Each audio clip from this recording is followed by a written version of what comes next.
Merci de suivre l'ORTM. Mesdames, Messieurs, bonsoir. Bienvenue à la série d'entretiens exclusifs réservés aux membres du gouvernement. Nous sommes au Musée national. Bienvenue donc sur Malikoura Tassira version 2 sur l'action gouvernementale pour vous permettre d'en savoir plus sur les projets et programmes du gouvernement. Et nous recevons le ministre de l'Industrie et du Commerce, Moussa Alassane Diallo. Bonsoir, Monsieur le ministre. Bonsoir, Sira. Je suis avec Madiba Keïta du quotidien national L'Essor pour la tenue de cet entretien. Bonsoir Madiba. Bonsoir Sira. Et un charmant public nous accompagne ici. Bienvenue sur ce plateau. L'industrie et le commerce font battre le cœur de l'économie malienne, une économie portée par l'agriculture, l'extraction et le commerce. Alors, Monsieur le ministre, on vous a vu très actif sur le terrain depuis que vous tenez les rênes du département de l'industrie et du commerce. Comment se porte votre département avec cette cherté de la vie et avec la flambée des prix? Oui, merci beaucoup Sira pour cette première question. C'est une question extrêmement importante et une question majeure pour le Mali et pour les populations maliennes. Et la cherté de la vie, la flambée des prix des denrées de première nécessité sur le marché, les pénuries des denrées de première nécessité sur le marché s'inscrivent dans un objectif global fixé par le président de la transition chef de l'État, le colonel Assimi Goïta, au gouvernement de la transition dirigé par le docteur Choguel Kokala Maïga.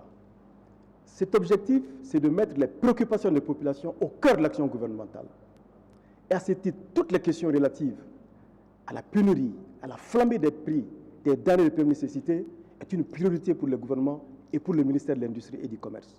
C'est pourquoi l'objectif central, à très court terme, pour le ministère de l'Industrie et du Commerce, c'est d'assurer la stabilité et la régularité de l'approvisionnement du marché en denrées de première nécessité sur l'ensemble du territoire et sur toute l'année. Est-ce qu'on peut dire aujourd'hui que le marché est approvisionné comme on l'entend? Globalement, pour beaucoup de denrées de première nécessité, le marché est suffisamment approvisionné, à l'exception aujourd'hui du sucre, qui pose quelques problèmes. Mais au-delà d'assurer la stabilité et la régularité de l'approvisionnement du marché, nous devrons aussi lutter contre l'inflation, justement, cette flambée des prix. Parce que l'inflation, ça casse la croissance, ça augmente le chômage et ça détruit l'épargne et par conséquent entraîne la paupérisation de nos populations. L'inflation, ça aussi détruit le pouvoir d'achat de nos ménages et des particuliers. Donc préserver le pouvoir d'achat des ménages et des particuliers, en particulier les couches les plus défavorisées, s'inscrit aussi dans cette dynamique de stabiliser le marché et de maîtriser les prix. Comment vous comptez stabiliser le marché aujourd'hui, vu le contexte actuel avec la guerre en Ukraine et les conditions qui ne le permettent pas forcément? Il y a deux stratégies pour le ministère de l'Industrie et du Commerce de stabiliser le marché. La première stratégie, c'est par anticipation, autoriser des contingents d'importation avec des exonérations. Même si par ailleurs, ce n'est pas la solution à nos problèmes, mais c'est une solution d'urgence à laquelle il faut donner corps pour soulager les souffrances et les difficultés des populations conformément aux orientations du président de la transition chef de l'État, le colonel Assimi Goïta. Donc, des contingents d'importation avec des exonérations massives sur le sucre, sur souvent le riz, l'huile alimentaire sont autorisés, premièrement. Mais deuxièmement, c'est une structure, c'est une donnée structurelle. Le déficit d'approvisionnement du marché de certaines denrées, notamment le sucre, s'inscrit dans une dynamique structurelle. Et à cette dynamique structurelle, nous avons apporté une réponse conjoncturelle depuis l'indépendance jusqu'à nos jours. Et c'est là le divorce qu'il y a entre apporter une réponse conjoncturelle à un problème structurel. Et au niveau du ministère de l'Industrie et du Commerce, les réformes que nous avons aujourd'hui, c'est assurer la rupture entre apporter une solution conjoncturelle à un problème structurel qui est la pénurie de sucre depuis l'indépendance. Et pour ce faire, nous avons posé deux problématiques. La première problématique, il nous faut aménager des terres. Le Mali a l'eau, le Mali a le soleil, le Mali a la terre. Comment aujourd'hui ne pas cultiver, aménager des terres pour assurer notre autosuffisance en sucre? Comment ne pas aujourd'hui mettre à niveau les deux unités industrielles que nous avons, comme Soukala et Nsoukala, pour assurer la production suffisante et assurer justement notre autosuffisance en sucre. Et c'est pourquoi d'ailleurs, il y a une mission brésilienne qui va arriver au mois de janvier de 12 personnes pour faire une étude de l'évaluation des performances industrielles de Soukala et de N'Soukala pour qu'on puisse savoir jusqu'à quel niveau ces deux unités peuvent produire du sucre, mais aussi nous présenter un programme d'aménagement des terres dans la zone de l'Office du Niger pour que nous puissions avoir une vision globale, moyen terme, de façon à l'échéance de 3 ans, assurer l'autosuffisance de notre pays en sucre afin que définitivement on ne parle plus de pénurie de sucre sur le marché malien pour permettre au ministre du Commerce de s'occuper d'autres choses. Monsieur le ministre, moi je vais un peu insister sur le sucre. Bientôt c'est le mois de Ramadan. Est-ce que vous pouvez aujourd'hui rassurer les Maliens qu'il n'y aura pas de pénurie de sucre pendant le mois de Ramadan? Oui, est-ce que aussi on peut avoir le sucre à un prix raisonnable? Vous avez raison de poser cette question, M. Kita. Vous savez, quand on gère un État, quand on gère une entreprise, il faut de l'anticipation, il faut de la planification, il faut de la programmation. Moi, je ne peux pas, en tant que ministre de l'Industrie et du Commerce, m'asseoir dans mon bureau, que le 11 mars 2024 arrive, qu'on dise qu'il y a pénurie de sucre sur le marché. Ce serait totalement irresponsable. Et c'est pourquoi, par anticipation, il y a 2 semaines, nous avons procédé au lancement de la campagne sucrière de Soukala et de N'Soukala pour 2023-2024. J'ai instruit à ces 2 sociétés, en donnant autorisation au directeur général du commerce, de la consommation et de la concurrence, d'assurer la mise en œuvre de cette instruction. Nous allons réquisitionner 25 000 tonnes de sucre dans la production sucrière de Soukala et de N'Soukala. Ces 25 000 tonnes, ça couvre la consommation des mois, et notamment le mois de Karam. Nous allons procéder au cantonnement de ces 25 000 tonnes jusqu'au 11 mars 2024, date de démarrage du mois de Ramadan, pour assurer l'approvisionnement correct du marché en sucre. Et la stratégie de commercialisation du sucre fera en sorte que nous allons à la fois éliminer les grossistes, éliminer les demi-grossistes, pour que nous puissions mettre en place des structures qui puissent assurer la commercialisation du sucre directement aux détaillants, de façon à ce que nous puissions éliminer un certain nombre de charges qui seront de nature à réduire donc le prix de vente aux populations maliennes pendant ce mois de Ramadan. Alors, Monsieur le ministre, il a dit, l'inquiétude c'est au niveau des prix toujours par rapport au prix du sucre. Quand ça monte au Mali, ça ne descend plus. Alors, quelles mesures vous allez prendre à ce niveau, puisque le marché est libéral en plus? Oui, vous savez, la libéralisation du marché n'empêche pas l'encadrement des prix quand il s'agit des populations. Ça aussi, c'est une position qu'il faut assumer. Et c'est pourquoi d'ailleurs, pour certains produits du Premier ministre, comme le sucre, nous procédons à l'encadrement. Nous avons une gestion administrative, une gestion encadrée de ces prix-là. Ça, c'est une politique du gouvernement et nous l'assumons pour permettre aux populations d'avoir ces denrées de première nécessité à des coûts raisonnables. La libération du marché, c'est bien, c'est l'offre et la demande. Mais lorsque, comme vous l'avez dit, l'offre et la demande est biaisée par des facteurs exogènes, en ce moment, il faut des mesures administratives de régularisation du marché et de régulation du marché. Et c'est ce que nous sommes en train de faire afin que les populations puissent accéder en tout cas au sucre à moindre coût pendant le mois de Ramadan. Et c'est ce que nous allons assurer, Inch'Allah. Nous pouvons être rassurés avec N'Soukala.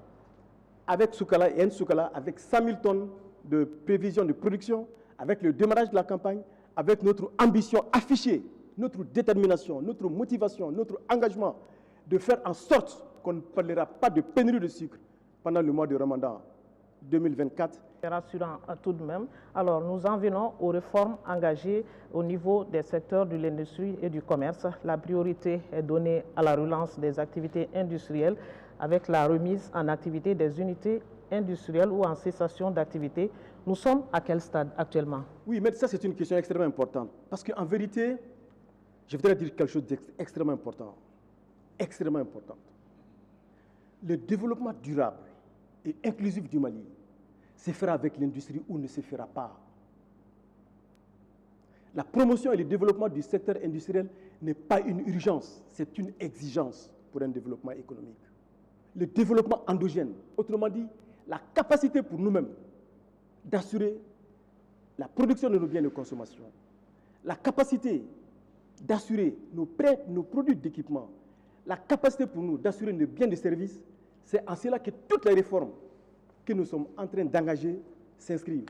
Et cela aussi a pour objet de porter des réponses aux 3 principes que le président de la transition, chef de l'État, le colonel Assimi Goïta, a assigné au gouvernement de transition. 1. Le respect de la souveraineté du Mali.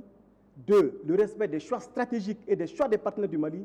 Et 3, la défense des intérêts vitaux des populations dans les décisions prises. Lorsque nous mettons ces trois principes, ça constitue un programme de développement économique et social. C'est tout un programme que le gouvernement est en train de dérouler. Et c'est pourquoi la réforme du secteur de l'industrie est au cœur de ce dispositif-là. C'est pourquoi au niveau du ministère de l'Industrie et du Commerce, nous avons une politique d'assurer la promotion et le développement des petites industries, des moyennes industries et des grandes industries, de façon à assurer la transformation de nos produits et notamment de notre production agricole, de façon à ce que nous puissions avoir un développement endogène. Autrement dit, permettre aux Maliens de nourrir les Maliens, permettre aux Maliens d'habiller les Maliens. C'est cela. Ce n'est pas un slogan, mais c'est une vision politique, c'est une ambition du chef de l'État, du président de la transition que nous sommes en train de mettre en œuvre et nous allons l'assurer, Inch'Allah. Monsieur le ministre, l'industrialisation de notre pays a du mal à décoller à cause du problème de l'électricité. Aujourd'hui, il y a ce problème qui est là. Est-ce que l'électricité, le problème de l'électricité ne sera pas un frein toujours à l'industrialisation de notre pays? C'est une question extrêmement importante et majeure. C'est vrai aujourd'hui, le premier facteur d'assurer l'industrialisation d'un pays, c'est l'énergie. Il y a d'autres facteurs importants comme les matières premières. Mais l'énergie, c'est le socle. Aujourd'hui, des dispositions sont prises au niveau du gouvernement avec toutes les missions que nous avons conduites, qui ont été conduites en Russie et en Chine. Toutes ces questions ont eu pour objet d'apporter aussi une réponse structurelle à la problématique de l'énergie de notre pays. Mais en attendant, l'information que nous donnons, la sensibilisation, les conseils que nous donnons aux entreprises, c'est de travailler à assurer leur autonomie, notamment avec l'énergie solaire. Investir aujourd'hui dans l'énergie solaire pour assurer son autonomie pour une industrie, ça a du sens. Aussi bien pour les entreprises en création que pour les entreprises existantes. En tout cas, dans tous mes passages au niveau des unités industrielles, je leur conseille de réfléchir à assurer leur autonomie, notamment à travers l'énergie solaire. Monsieur le ministre, moi je voudrais savoir s'il y a des mesures d'accompagnement. Parce que si vous dites aux gens d'utiliser l'énergie solaire, on sait que l'énergie solaire, ça coûte beaucoup. Est-ce que ça ne va pas jouer sur le coût de production? Moi je pense que c'est extrêmement aujourd'hui rentable pour l'entreprise et d'assurer son autonomie. Bien sûr, il y a des mesures d'accompagnement qui peuvent être proposées par le ministère de l'Industrie et du Commerce en concertation avec le ministère de l'Économie et des Finances pour assurer, pour promouvoir, n'est-ce pas, l'autonomie des entreprises en énergie solaire. Mais aujourd'hui, c'est une alternative incontournable si nous voulons aller très vite et très loin dans notre politique d'industrialisation. Monsieur le ministre, le secteur industriel qui est d'un grand apport pour l'économie malienne, on a vu le président de la transition qui a relancé les activités au niveau de la Comatex. On est à quel niveau avec l'UMPP ou encore UCOMA ou encore Certifex? Oui, aujourd'hui, vous avez parfaitement raison, le président de la transition a fait pris un engagement, lequel engagement a été largement tenu, c'est la réhabilitation des unités industrielles existantes.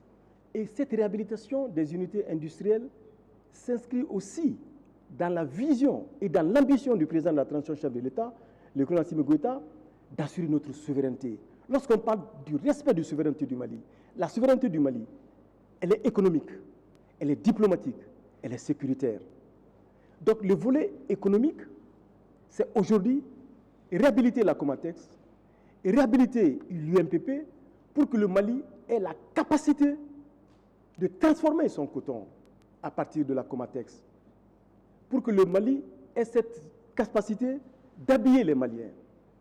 Réhabiliter l'UMPP, c'est aussi permettre au Mali d'avoir cette capacité d'assurer la couverture de nos besoins en médicaments. Donc, on a mis en place un plan de restructuration avec la bienveillance, avec la compréhension et l'accompagnement du ministre de l'Économie et des Finances, que je voudrais remercier ici. Ces deux unités sont en phase de relance.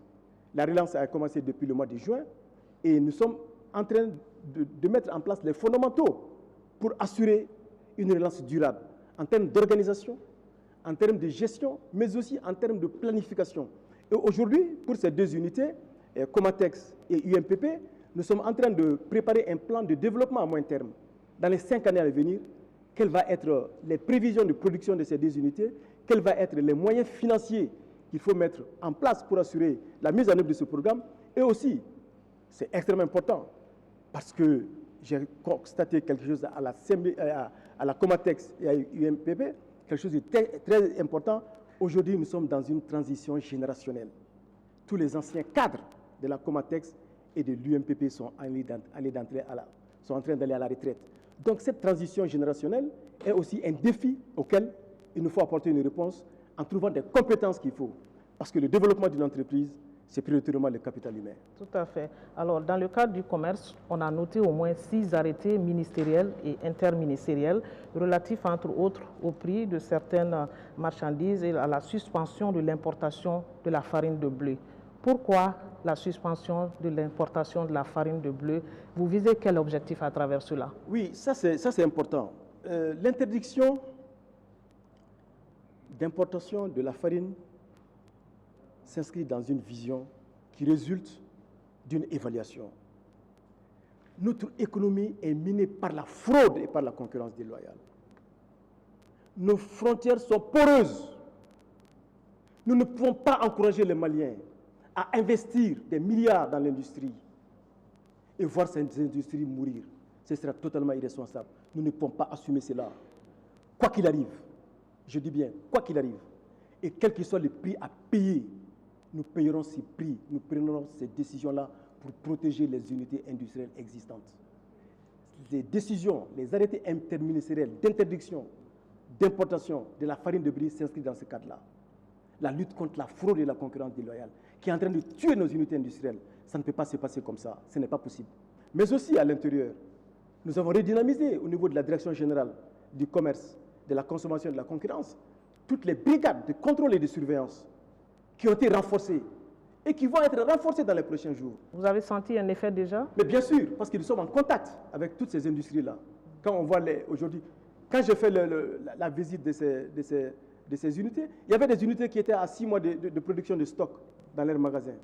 Ils sont en train de décoller aujourd'hui, au grand bonheur du marché et des populations.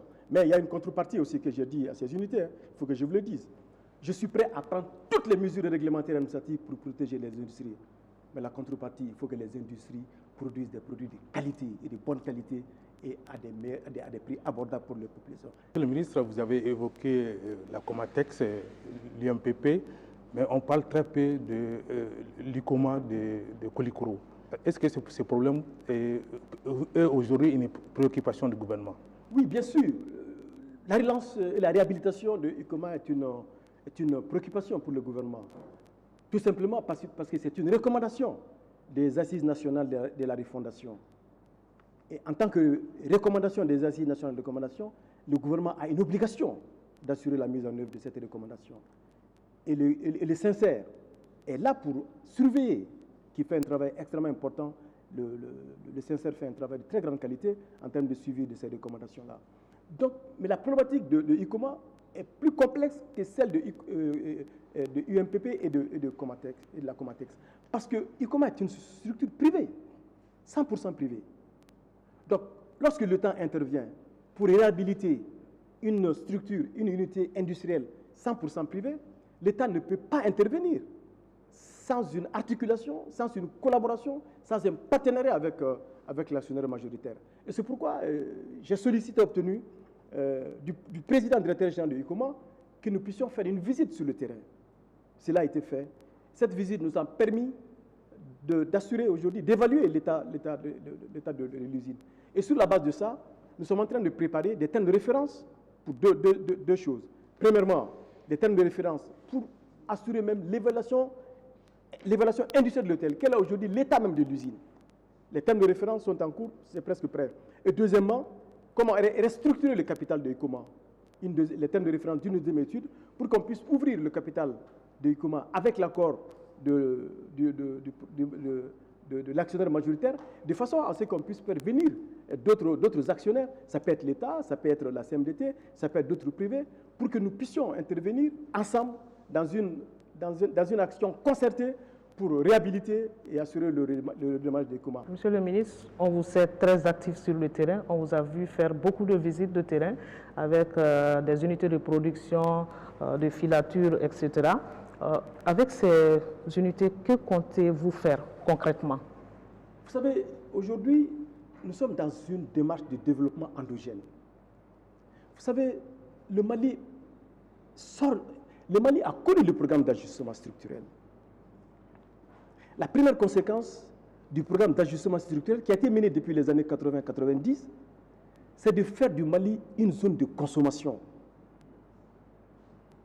Le Mali ne devrait pas être une zone de production. Deuxièmement, c'est de ne pas permettre au Mali de se développer par lui-même. C'est ça les conséquences du programme d'ajustement structurel. Et moi, l'une de mes missions dans le gouvernement, c'est d'assurer la rupture avec cette politique-là. Il faut que le Mali devienne une zone de production. Il faut que le Mali se développe par lui-même, par les Maliens, les femmes et les hommes de ce pays-là, que nous puissions prendre notre destinée à main. Vous êtes dans beaucoup de réformes. On a noté une dizaine. J'en retiens deux. Sur la période 2023-2025, vous envisagez de faire 2 unités de production de ciment, quelque chose qui tient à cœur aux Maliens. Comment ça va se réaliser? Oui, effectivement, nous avons 2 projets de réalisation de cimenterie à Kersignane, dans la région de Caille, et à Sikasso. Et pour la région de Sikasso, c'est déjà prêt. On devrait aller poser la première pierre, mais il y a eu quelques contraintes administratives qui font que le projet n'a pas pu démarrer. Sinon, dès le mois de novembre 2023, la construction de la cimenterie de Sikasso devrait démarrer. Mais nous allons très rapidement apporter une réponse à la contrainte administrative qui a été posée pour démarrer l'usine de cimenterie. Et ces 2 cimenteries, plus l'existant, vont nous amener à couvrir nos besoins de consommation. Là aussi, c'est le développement endogène. Aujourd'hui, on importe environ 1 million de tonnes de ciment par an. Mais avec ces capacités de production qui viendront accroître l'existant, je pense que nous serons, à l'échéance fin 2024 ou 2025, nous serons en mesure d'assurer notre autosuffisance aussi en ciment. Il est prévu également une usine de filature. Ça sera où exactement? Il y a même 2 usines de filature. Ça a été l'une des discussions qu'on a eues avec nos partenaires chinois lors de notre mission, la mission intergouvernementale de haut niveau, dirigée par le ministre des Affaires étrangères, le ministre Diop. Il y aura 2 filatures qui vont être construites. Une filature à Koutiala de 20 000 pour transformer 20 000 tonnes de coton, et une filature à Bamako pour transformer 25 000 tonnes de coton. Donc globalement, ces 2 filatures vont transformer 45 000 tonnes, ce qui va nous amener à passer de 1% la situation actuelle de la transformation du coton à 10% de notre transformation en fil. Et ça, c'est une première étape. Ce n'est qu'une première étape. Parce que toute la stratégie que nous sommes en train de développer, c'est aujourd'hui d'assurer le renforcement du potentiel de toute la chaîne de valeur de la filière coton. Monsieur le ministre, dans vos politiques de réforme, est-ce que vous pensez aux petites et moyennes entreprises? Mais justement, et aux gens qui évoluent dans le secteur informel? Mais bien sûr, ça c'est l'axe 4 de ma politique en matière de réforme. Vous savez, ce que vous appelez secteur informel, en fait, c'est le secteur productif de base du Mali. Le Mali est sorti de 6 mois d'embargo. Donc aujourd'hui, nous avons des réformes pour accompagner et structurer ce secteur productif afin qu'il puisse encore contribuer davantage à la croissance économique de notre pays. Il y a 2 instruments sur lesquels il faut travailler. Un, améliorer la gouvernance de ces entreprises informelles, productives, renforcer leur gouvernance. Et deuxièmement, favoriser leur accès au financement. L'un des paramètres, 2 facteurs sont en train d'être mis en place pour faciliter leur accès au financement. C'est toutes les questions liées à la mise en place d'une centrale des risques et le développement des centres de gestion agréés pour accompagner, avec la Chambre du commerce et de l'industrie du Mali, pour accompagner ces industries-là.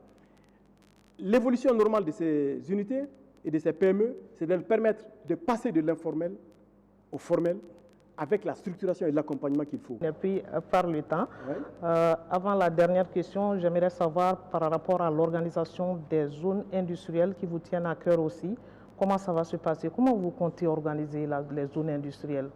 Oui, aujourd'hui, on a une agence, l'ASI, l'agence des zones industrielles, une agence qui s'occupe de l'aménagement des zones industrielles. Mais il y a 2 problématiques qui sont posées par rapport à cela. Nous avons fait une première évaluation de l'agence de l'aménagement des zones industrielles qui existe actuellement. Il y a énormément de contraintes. Nous allons tirer les contraintes de cette première phase-là et bâtir une deuxième phase d'aménagement des zones industrielles. Mais dans cette deuxième approche, et ça va être une politique du ministère de l'Industrie et du Commerce, vraiment, nous voulons un développement équilibré du territoire. Donc l'aménagement des zones industrielles va se faire de façon zonale et de façon territoriale. Parce que si vous prenez Bamako, 80% des industries sont concentrées sur Bamako et dans la banlieue, ce qui laisse de côté les régions. Donc dans le cadre d'un développement équilibré, nous avons aussi cette vision d'assurer un développement équilibré en favorisant l'installation des unités industrielles dans les régions en dehors de Bamako pour que dans ces régions-là aussi, ces industries puissent créer de la richesse, puissent créer de l'emploi et puissent créer aussi de la redistribution de richesses afin d'assurer un développement économique harmonieux et territorial de l'ensemble du Mali. On va boucler sur les perspectives. J'en ai compté une dizaine, on ne pourra pas tout évoquer ici. Dites-nous les grandes lignes que vous allez aborder tout à l'heure, juste après cette interview. Alors, s'il y a une réforme qui me tient absolument à cœur, c'est aujourd'hui vraiment la réforme du secteur industriel. Ça, c'est une conviction profonde chez moi que le Mali a besoin d'industrie. Mais en disant que le Mali a besoin d'industrie, on n'oppose pas, je suis ministre de l'Industrie et du Commerce, je n'oppose pas l'industrie au commerce. Parce que l'une des réformes que nous avons aujourd'hui, c'est accompagner les acteurs du secteur commercial pour aller vers l'industrie. Tout industriel est commerçant par nature. Lorsqu'on fait de la production industrielle, c'est pour vendre. Mais tout commerçant n'est pas industriel. Comment faire en sorte que tout commerçant soit aussi industriel? C'est ce développement harmonieux. Nous n'opposons pas les deux secteurs, mais nous voulons une mutualisation du secteur du commerce et de l'industrie pour créer plus de valeur ajoutée, pour contribuer davantage à la croissance économique du Mali. C'est donc, promouvoir vraiment l'industrie pour que nous puissions transformer le produit agricole, pour que nous puissions assurer notre autosuffisance dans différents domaines. Et deuxièmement, accompagner on a aujourd'hui des grands commerçants avec beaucoup de fortune. Comment accompagner aujourd'hui, encadrer ces commerçants pour qu'ils puissent aller vers l'industrie? Moi, dans ma vie professionnelle de banquier, j'ai connu beaucoup d'expériences, 100% commerçants que j'ai accompagnés, qui sont aujourd'hui l'un des plus grands industriels du Mali. Donc, c'est dans le domaine du possible. Après quelques 6 mois d'exercice, vous êtes un ministre satisfait? Je suis un ministre soucieux et préoccupé par deux choses. Je suis profondément préoccupé par la confiance en moi placée par le président de la transition de l'État pour assurer la conduite de la politique industrielle et commerciale de notre pays. Je ne suis pas le cadre le plus intelligent du Mali. Je ne suis pas le cadre le plus diplômé. Je ne suis pas le cadre le plus expérimenté. Pourquoi j'ai été choisi par lui pour conduire cette politique-là? C'est une préoccupation, c'est un souci pour moi. Je n'ai pas le droit de décevoir. Deuxièmement, les préoccupations des populations. Chaque fois qu'on vous dit qu'il n'y a pas de sucre sur le marché, rassurez-vous, le ministre de l'Industrie et du Commerce passe une nuit blanche. Ça, c'est certain. Si vous voulez que le ministre de l'Industrie et du Commerce ne dort pas, il faut dire qu'il n'y a pas de sucre sur le marché. Il faut dire que le prix du sucre a augmenté. Ça suffit pour que lui passe une nuit blanche. Donc, vraiment, je pense très honnêtement que les défis sont tellement énormes pour notre pays qu'être appelé aujourd'hui en responsabilité pour apporter des réponses à ces défis-là, c'est énorme. Et c'est pourquoi je demande l'indulgence des populations maliennes. Parce que tous les problèmes auxquels nous sommes confrontés sont des problèmes structurels. Depuis l'indépendance à nos jours, nous n'avons pas pu apporter des réponses à ces problèmes-là. Ce que je suis en train de faire, c'est d'apporter des réponses structurelles, des réponses de long terme pour que définitivement, il n'y a plus jamais, on ne parle plus de ces problèmes-là. Pour le faire, il faut de l'information, il faut de la sensibilisation, il faut de la pédagogie, il faut de la méthode. Et c'est en cela qu'avec l'ensemble de mes collaborateurs que nous nous employons pour apporter ces réponses structurelles au jour le jour et dans nos activités de tous les jours. Merci, Monsieur le ministre, pour les éclairages. C'est à moi de vous remercier. Merci, Madiba, pour l'accompagnement. Je vous remercie. Alors, nous sommes donc au terme de cet entretien sur les programmes au niveau du département de l'industrie et du commerce. Il ne reste plus qu'à remercier une fois de plus, Monsieur le ministre, d'avoir répondu à nos questions. Alors, le plus grand merci est à nos chers téléspectateurs et auditeurs. Nous espérons que vous avez eu un intérêt à nous suivre. Merci de votre attention. Bonne suite de programme. Bonsoir.